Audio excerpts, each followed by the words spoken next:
as you know, no outside drinks, so we couldn't take our drink inside. But what's lovely about the Faulkner House is right next door is Pirates Alley Cafe. So we're gonna grab one more drink, and that'll wrap us up for the day. So let's go inside and see what they got on draft. I'm wonderful. How are you? What would you say I should be drinking today, please? Absinthe. Here. Yep. If you're interested in the absinthe, all of ours is real absinthe. We do it in the traditional French way. Yep. Absinthe was banned in the U.S. for 97 years, from 1912 to 2007. Why was it banned? So the reason it originally got banned in France and most of Europe, except for Switzerland. And absinthe was originally invented because there was a big grape wine, a shortage of wine in France. Oh. So a Swiss chemist came up with it to try and supplement for the wine. And for the first probably 150 years of absinthe, the only people that drank it were the absolute dregs bottom of French society. The writers, the painters, the actors. Okay. But by the late 1800s, after the Great White was over, it was starting to get very popular and mainstream in French culture. So the French wine companies panicked and basically did a big smear campaign claiming that absinthe wasn't safe to drink. Oh, so it was all on rumor and all right. To get it banned. And at that time in the U.S., the only place that you would even see absinthe on North America was either in New Orleans or French Canada. Really? It really wasn't something you would see outside of like high French populated areas. Gotcha. But the temperance movement was going on, and it had already been banned in Europe. And American liquor distributors were looking for any reason to ban any foreign liquor from coming into. So my two favorite is the Novella and the Butterfly. Okay. The Novella is a cognac-based absinthe, very smooth. Personally, right now, I'm a little bit more on the Butterfly, but you won't go wrong with either. Well, let's go Butterfly. Let's go Papillon. The bar? Yeah. Oh, really? Yeah. Okay. We were actually the first bar in the United States to legally sell it. Really? Okay. In 2007. We are also the closest bar to a working church in the United States. Ooh-wee. Start by pouring the absinthe in.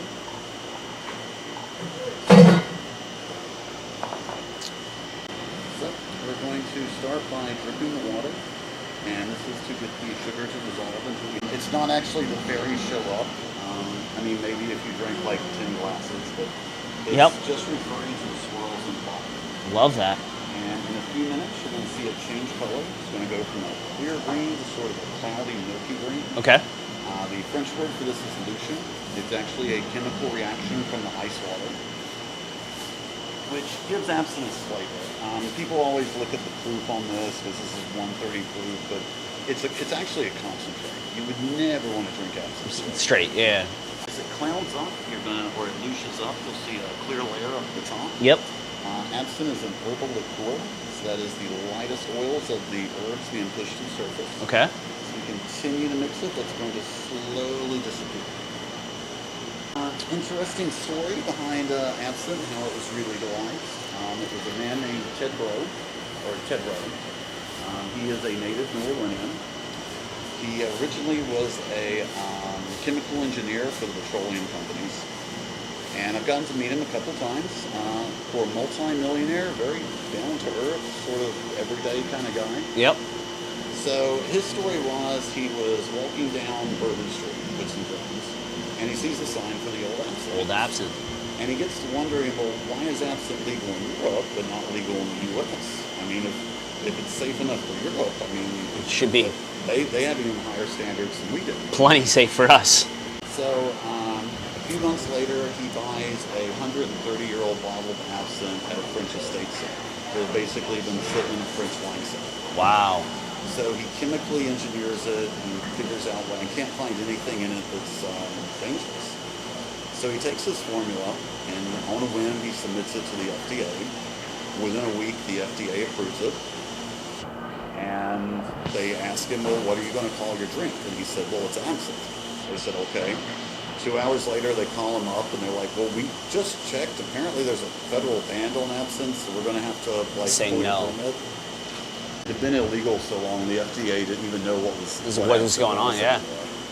That's So, wild. 2 years later, he got it approved, and he actually produces the Which one? Lucid, All right. which I don't really care for. And the Novell.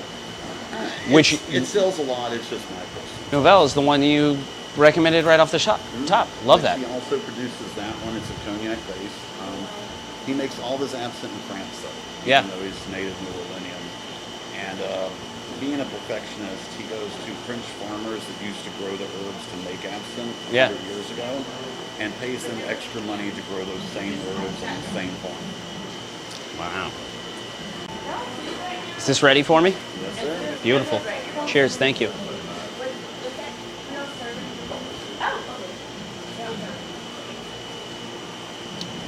It's delicious. So the rumor is that you don't really hallucinate all the absinthe. Absinthe is a mild neurotoxin, so the effects are similar to like a mild amount of THC. So it does give you a very relaxed, mellow. Little souvenir to take with you. Ooh. The first Minutes from Molly's souvenir. We love that. We'll put it behind the bar at Molly's. All right. Well, I guess that concludes another great episode, maybe the greatest episode of Minutes from Molly's. It's probably going to be too long. They decided to take a couple of minutes and walk from Molly's with us and check out the Faulkner House. Thanks. Letting us shoot a little in here. I know.